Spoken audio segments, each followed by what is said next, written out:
And I presume today, I'm not calling this a hopeful versus cynics debate, but I get a sense it could take that turn, though none of us want to be cynical before a government is sworn in. Anyway, that's only with a view to have two sides to the debate. Kiran Bedi, who joins us today, has apparently tweeted, and don't tell me, I'm not on Twitter, so in case I got it wrong, correct me, Kiran Bedi, but I think you've said something to the effect, I am not averse to joining the Indian political service. Have you said something like that? You smile, so I presume I'm right. So people will think, is Kiran Bedi joining the BJP full-time like MJ Akbar? Is she joining the BJP in Delhi? Is she going to be the chief ministerial candidate if Harshvardhan goes out, which is the buzz? Is she going to join the cabinet? Well, Kiran Bedi, we'll wait. Sanjay Jha, welcome. Lord Meghnad Desai joining our debate. And also with us today, Vandana Shiva. She's founder, Research Foundation for Science, Technology and Ecology. She's among those today who is going there to keep watch on what the government does. And Pawan Verma, senior leader of the JDU, doesn't want to be called a cynic, but I'd like to start today with you, Pawan Verma. Expectation number one, let's be specific today, and is the burden of expectations such that the BJP, the government, may be the victim of its own expectations? Pawan Verma, let's start the debate. And Arnab, let me say, I think it is time to congratulate the BJP and its leader, Mr. Narendra Modi. In a political democracy, there are ups and downs in elections, and one has to be gracious and give them their due. They won a resounding and emphatic victory. And let me also add, every government needs time to settle down and outline its priorities. Having said that, there is no doubt, Arnab, that expectations are extremely high, largely because Mr. Narendra Modi has projected that he has a magic wand for many of the complex problems that this country faces. It was the easiest part of this campaign to criticize the Congress government-led UPA too. Even a child could have done it, I think, with a fair degree of conviction. The more difficult task comes now. The more difficult task comes now when you have to deliver on some of the somewhat lavish promises you have made, and we wish him the best in doing so. But in that scenario, I think there are very major problems, and there will be conflicts of interest, which we hope the BJP will be able to resolve. Well, opening remarks, MJ Akbar, straight across to you. I don't think Mr. Pawan Verma is saying this only to provoke you.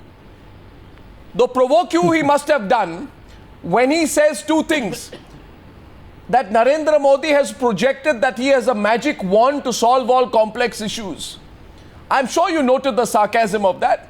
And the second part, where he continues to say that the easiest thing so far has been to criticize the Manmohan Singh government, which in Pawan Verma's view, even a child could have done. Your response, MJ Akbar, to the opening remarks of Pawan Verma on the Newshour this evening.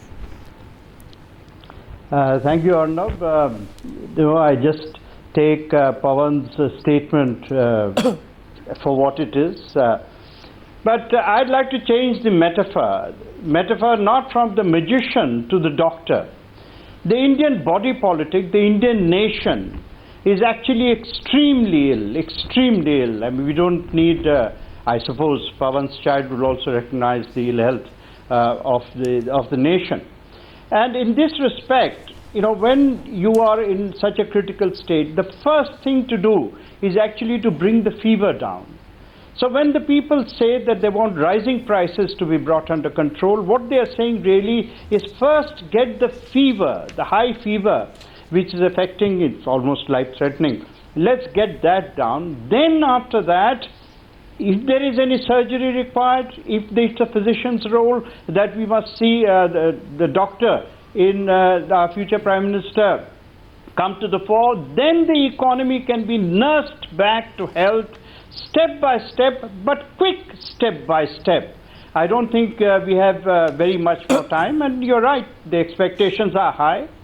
But you must give him credit for having, I think, of all the people that we've seen in recent times, of all the leaders we've seen in recent times, Narendra Modi has given a lot of time to intellectual preparation for this job. He has ideas, and he knows that now those ideas have to be put have to be converted into work, have to be converted into solutions, and that also requires the human component, yes, the human element. It requires radical approach to these problems. And I think you will see, I would also like to tell you that he has both a short-term ideas as well as a long-term solution. I'd like you specifically to point to one thing. For example, when he was talking of Ganga Clean Project, that impressed me a great deal. Not simply the fact that he was going to clean up the Ganga, which we all want and we've been wanting, ever since for how long I can't remember. But he also said that by 2019, which would be the 150th year of Gandhiji's birth anniversary, the whole country must believe in cleanliness and become clean. Now that requires a very powerful vision. I can't remember any other leader having put such a important vision before us. For God's sake, let's get this country back to to the best status that it can find. Let us find it within ourselves, not just within the government, to become what India can be and what we all want to see this nation. One of the things that I think we were all impressed by, I was deeply moved by, was his great sense of nationalism, that emotional nationalism which came through, which is really a belief, his strong message that poverty is the curse that we must eliminate from the destiny of our nation. Mr. Akbar, I appreciate the sentiments of what you have said, but emotion are one thing and delivering another. I like the change of metaphor. Both of you as excellent debaters are using different metaphors. One uses the metaphor of the magician. M.J. Akbar breaks it realistic. He says, use the metaphor of a doctor. Taking M.J. Akbar's metaphor a little further, I'd say, M.J. Akbar, the difference between the doctors today and 50 years back is that 50 years back, a patient used to go to the doctor would give the medicine, the patient would go back and hope he gets better. Today, a patient goes to a doctor, the doctor gives the medicine, and Vandana Shiva will come next, and the patient asks, what impact will that have on my gastric system? How soon will I get better? Will my other organs get affected? Will I need antibiotics, and what are the side effects? In other words, today's voter, M.J. Akbar, is like today's patient, far more informed, far more curious, and far more questioning. I today would like to say expectation number one, I hope you agree with me, M.J. Akbar, expectation number one right now, I am told, leading by far on the Times Now poll, is the expectation that Narendra Modi will bring down prices. Now, Vandana Shiva, I go back to you, and I think our challenge is to draw Mr. Akbar into specifics today. Arnab, if I may, a minute. Okay. These rising prices are the fever that require immediate attention. Agreed. But once you've brought the fever down with an ice pack, then you have to get the cure. The rest of the body, if required, spend time, but get the cure and get the cure done properly. I get your point, but you go back 10, 12 years, the BJP-led NDA government had freed 2002 petrol and diesel prices, resulting in a revision of rates on the 1st and 16th of every month. That deregulation began on April 1st, 2002, was discontinued right on the eve of the general election. Now, at this point of time, Mr. Modi is non-committal on fuel subsidies, right? But the BJP has been at the forefront of criticizing the UP on fuel prices. I'm picking this point up, Vandana Shiva, and I want you to come in because fuel prices determine overall prices. Diesel prices go up in a cascading manner, then overall prices cannot be brought down. Mr. Akbar knows that. Should we draw the debate now into specifics? Because number one public expectation is prices. Your turn, Vandana Shiva. Yeah, I think for the ordinary person, for that poor laborer getting once in a week daily wage, for the poor landless laborer cultivating on farms, and more of our farmers are becoming landless laborers as the land is appropriated through debt mechanisms. For them, the most important price rise is the price rise in food and food inflation. And this has been the reason there was so much anger at the last government. My expectation of the government that is forming, and I don't see it as only one man, a democracy of 1.25 billion cannot be run by one individual, no matter how smart and how committed he be. But the new government needs to tackle the agrarian and food crisis we face. The policies that have pushed 284,000 of our farmers to suicide, pushed every fourth Indian into hunger and every second child into severe malnutrition, is a policy that must be changed. Sadly, all the signals are that wherever it's a wrong policy, the new government is exactly a clone of the UPA. Give me one example. Let Meghnad Desai counter you after that. The oil minister who became... Give me one example and then Meghnad Desai counters you after that. Examples, so many people. The dependence on high costs, if you're talking of rising prices, we also need to talk about the rising costs of production for farmers, right. More and more dependent on purchased seed, patented seed, royalty collections, 8,000% increase in cotton seed prices over the last decade and a half. We are talking about a debt crisis that has become a very, very severe survival crisis for our farmers. The second continuity is the FDI and retail. Now on that, the last government was willing to forego its coalition dharma and allowed Mamata Banerjee to leave the coalition to push through FDI and retail. Everything we've heard, FDI and retail is the push, and sadly the lobby groups of these giant interests are so efficient, they're probably already meeting the new government, and if democracy is reduced to lobbying, if economy is reduced to oligarchy, we are very going Aren't you being overly cynical at the start? Anger. We are very soon going to see. Well, it's not cynical, I'm just serious and real. I'm not cynical, I'm real because I am connected to this land, and I wish Mr. Modi would translate Sogandh is mitti ki. That Sogandh is what we need. For well, the people right who now, work the land, work the soil, which is more... every second Indian is a farmer, and you can't have an economic model wishing away 750 million Meghnad people. Desai. I would like to see anyone who recommends that to give me a solution to that displacement. Meghnad Where Desai. are they going to put all the displacement? Meghnad Desai drawing into the debate, Mr. Meghnad Desai. And by the way, feel free to come in, Sanjay Jha and Kiran Bedi. I'm coming to you next. In case you don't come in on your own so far, I will be coming to you. I'm just letting initial observations be made. Meghnad Desai, you see, first you can respond. She makes a charge on key issues. She indicates Congress and BJP are the same. She's prepared for disappointment. And she also says that she's not convinced that in elements of detail, the BJP is going to be very much different from the Congress. Let me take one, Meghnad Desai. And I keep coming back to the whole issue of what the promises of the BJP have been. The BJP, for example, has promised to increase the minimum support price availability for farmers. You know, Meghnad Desai, that equals directly proportional to inflation. You know that the NDA risks the prospect of food inflation, which therefore is what the UPA government faced such a lot of flack for. You also know that unless they keep diesel prices down, transportation costs go up, food inflation goes up as well. Now, MJ Akbar can dismiss this as going too much into detail and trying to undermine the importance of the victory, but this government will also have short time to respond to all of these issues. 3 months down the line or 4 months down the line, if prices don't come down, Meghnad Desai, then people will ask the questions, where are the Achhe Din which were promised? Now, is there a short-term solution, or is Vandana Shiva asking for too much? Let me first of all begin by saying Vandana Shiva is quite right that the price of food is a centrally important matter for most people, especially poor people.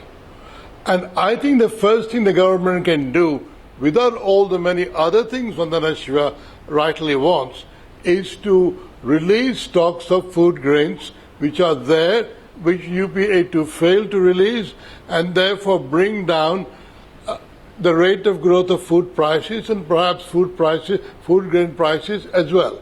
It is not rocket science. This can be done very quickly. The Food Corporation of India is an extremely inefficient body. It wastes a lot of food grains. It lets it rot. We need a reform of Food Corporation of India. But the immediate release of food grains from the stocks, because we are facing possibly a difficult monsoon. We are facing El Nino. we may have a drought. So it's very important that one of the first things the government does is move on the food grain front and bring down the fever in the economy on the food grain front. That's the first thing. Now, I am, as you know, you've known me for a long time, a hard man on fuel prices. Yeah. I think energy has to be conserved. You cannot waste energy, and you should not subsidize energy. Yeah. Most energy consumers are rich people. And they always make the excuse that, oh, the price of things will go up due to transport, but you're really helping the rich.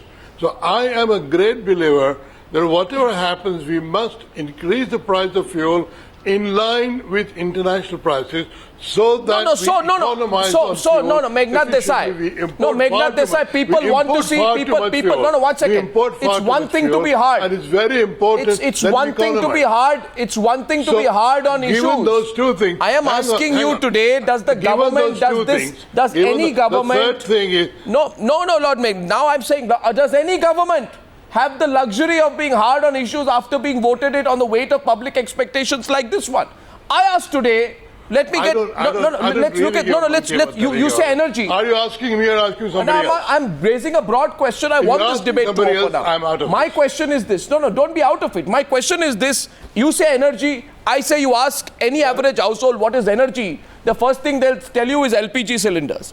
You know, for example, let me ask Kiran Bedi and Sanjay Jha, draw them in and then we open up on LPG cylinder. LPG Arnab Goswami, LPG cylinder is consumed by less than a majority of the population. Okay. I know the numbers. But the most Pawan Verma. Prices ought to be controlled. No, you can't afford to say that. This government can't afford to say that. Subsidizing LPG prices has been the problem. No, it can't be the problem. It's a very... You asked me how to bring down inflation. The middle class of this country... to run the economy efficiently. Are you saying today... Stop subsidizing the rich. Stop subsidizing the rich. Sir, what are you saying? And lower the price of food. Sir, that's going to be unacceptable to the people. Today, if you say this, stop subsidizing the rich, and people will say the increase in the subsidy cap, you know, in LPG has led to a 5,000 crore addition to the fuel subsidy bill. Therefore, the BJP should roll back the cap to 9 to reduce our fiscal burden. People will understand that. People will say, you've let us down if you do that. You can't roll back the subsidy on LPG. I'm not applying for a job. As an economist, I'm telling you what ought to be done. If you want soft policies, if you want subsidies continued, if you want the same old policies, then inflation won't come down. Thank you very much. Sir, my question... Either you tackle the economy properly, stop spending money, or you will have inflation. See, sir, that's you understand what happened. Why did the UPA government have to increase the cap on subsidized LPG cylinders from 9 to 12? Because they suddenly realized that not doing so was making them very unpopular. I'm for increasing the price. I'm not criticizing UPA for that. I think it's good policy. But they had to take it back. But they had to take it back. Fuel. Good policy was bad politics. It's very expensive. And it's also harmful to the environment. So stop subsidizing energy. I asked this question. Let's go Sanjay Jha, Kiran Bedi into the debate. You see this hard economic argument, if you try to put it among the people tomorrow, they'll say, well, we voted in a government with the expectation prices will come down, LPG subsidies will actually increase, not come down. And the expectation number one is prices. This hard economic argument is not going to work. Kiran Bedi joins the debate. Yes, please. And I'm finding it very interesting that Sanjay Jha actually has been completely demure on the debate so far tonight. He's being very observant on the debate tonight. Completely uncharacteristic of you, Mr. Jha, if I may say so. Kiran Bedi. I thought you were going to ask me to come in. Well, thank you. Today you asked... I'm waiting for my turn, Mr. Goswami. Absolutely. I am very happy. I don't know. This is a post-CWC effect. Kiran Bedi. Arnab, you talking about gas cylinders? Yes. I'm talking of human cylinders.